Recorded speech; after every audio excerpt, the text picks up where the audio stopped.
కరీంనగర్ జిల్లాలో కాంగ్రెస్ పార్టీ సమావేశాలు రసాబసగా మారుతున్నాయి.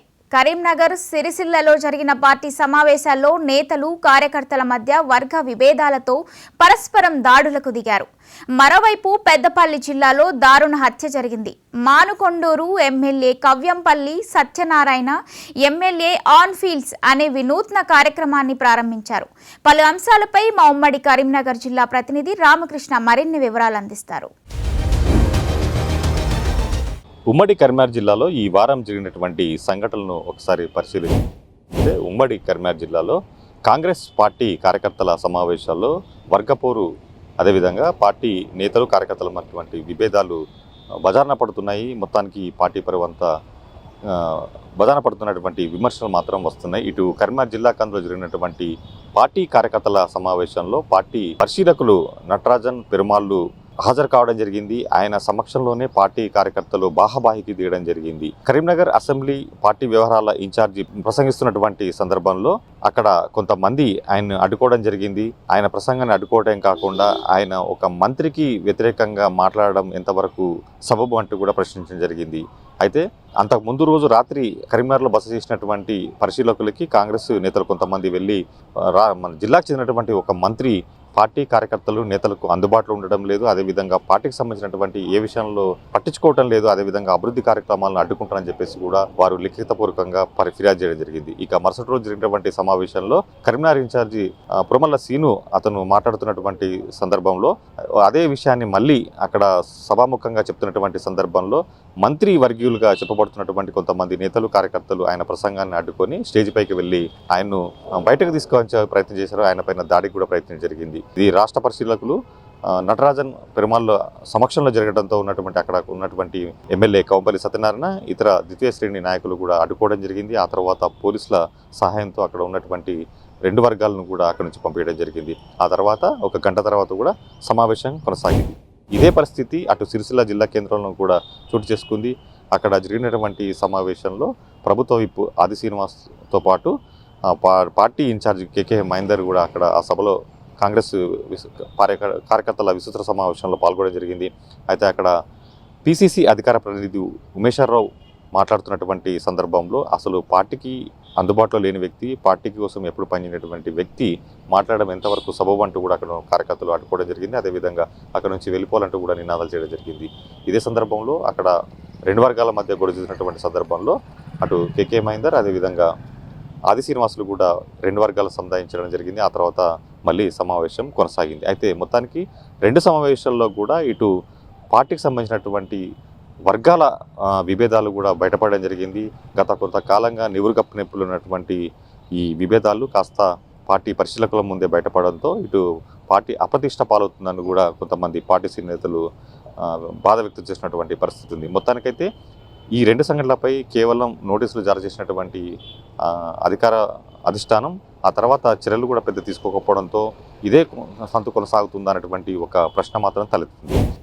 ఇక మరోవైపు కరీంనగర్ నియోజకవర్గం కరీంనగర్ జిల్లాను పరిశీలిస్తే కనుక ఇటు మానకొండూరు నియోజకవర్గంలో ఎమ్మెల్యే ఆన్ వీల్స్ అనేటువంటి ఒక వినూత్న కార్యక్రమాన్ని మానకొండూరు ఎమ్మెల్యే కవ్వంపల్లి సత్యనారాయణ ప్రారంభించడం జరిగింది. అటు ప్రజల వద్దకే పాలన అంటూ కూడా ఒక వినూత్న కార్యక్రమాన్ని మానకొండూరు ఎమ్మెల్యే కవ్వంపల్లి సత్యనారాయణ ప్రారంభించడం జరిగింది.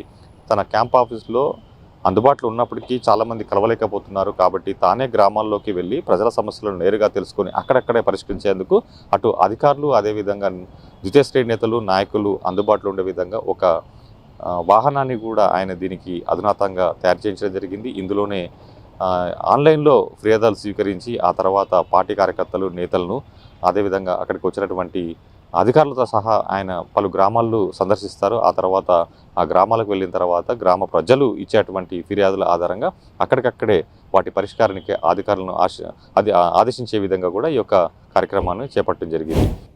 ఇక మరోవైపు పెద్దపల్లి జిల్లా కేంద్రంలో ఒక దారుణ హత్య జరిగింది. ఇక్కడ ఏదైతే నా భార్యతో అక్రమ సంబంధం కలిగి ఉన్నాడో అదేవిధంగా భార్య ఒక వ్యక్తితో యువకునితో ఫోన్లో తరచుగా మాట్లాడని అనుమానించినటువంటి భర్త అతని అత్యంత కిరాతకంగా హత్య చేసినటువంటి సంఘటన పెద్దపల్లి జిల్లా కేంద్రంలోని వ్యవసాయ మార్కెట్లో చోటు చేసుకుంది.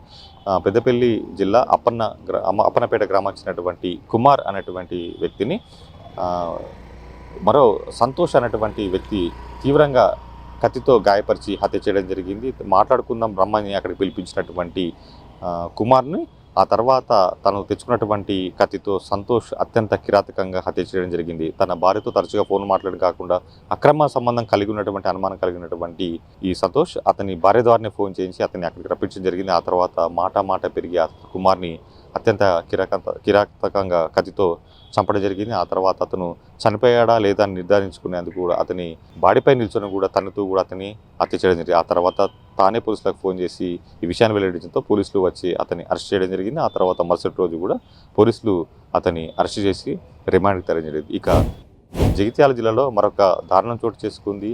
కన్న తల్లిని అడవిన వదిలి వెళ్ళినటువంటి కన్న కూతురి ఉదాంతం ఇది. అక్కడ జగిత్యాల జిల్లా గొల్లపల్లి మండలం శ్రీరాములపల్లి గ్రామం చెందినటువంటి బుధవ అనే 70 ఏళ్ల వృద్ధురాల్ని కన్న కూతురి అడవికి పంపించింది.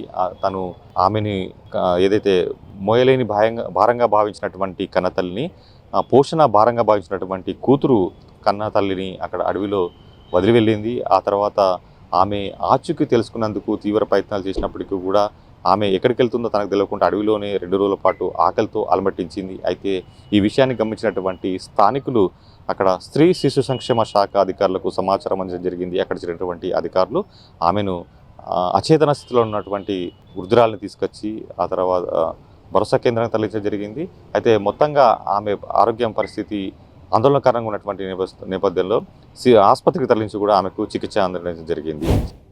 ఇక మరోవైపు జగిత్యాల జిల్లాలోనే ఏదైతే జగిత్యాల జిల్లా అదేవిధంగా సిరిసిల్ల జిల్లా 2 చోట్ల కూడా ధాన్యానికి మద్దతు ధర ఇవ్వాలంటూ కూడా రైతులు ఆందోళన పట్టినటువంటి సంఘటనలు చోటు చేసుకున్నాయి. సిరిసిల్ల జిల్లా కోనరావుపేట మండల కేంద్రంలో అక్కడి రైతులు అదేవిధంగా నేతలు కొంతమంది రోడ్డెక్కి ధర్నా చేయడం జరిగింది. అదేవిధంగా రాస్తారోకో చేయడం జరిగింది. మద్దతు ధర లభించడం లేదు, ధాన్యానికి మద్దతు ధర ఇవ్వటం లేదు. అదేవిధంగా ఇటు వ్యవసాయ శాఖ అధికారులు తమని ఇబ్బందులకు గురి చేస్తున్నట్టు కూడా దాదాపు ఒక 2 గంటల పాటు అక్కడ రోడ్డు నిర్బంధించడం జరిగింది. తీవ్రమైనటువంటి ట్రాఫిక్ నిలిచిపోవడంతో పోలీసులు రంగప్రవేశించి వారిని అక్కడి నుంచి పంపిణీ జరిగింది. మొత్తంగా ఇట్లాంటి ఈ వారంలో 2-3 ఘటనలు వరి ధాన్యానికి మద్దతు కల్పించాలంటూ కూడా రైతులు రోడ్డెక్కినటువంటి పరిస్థితి మాత్రం కనిపించింది. కెమెరామెన్ వినయ్ కుమార్తో రామకృష్ణ, మహా న్యూస్, కరీంనగర్ నుంచి.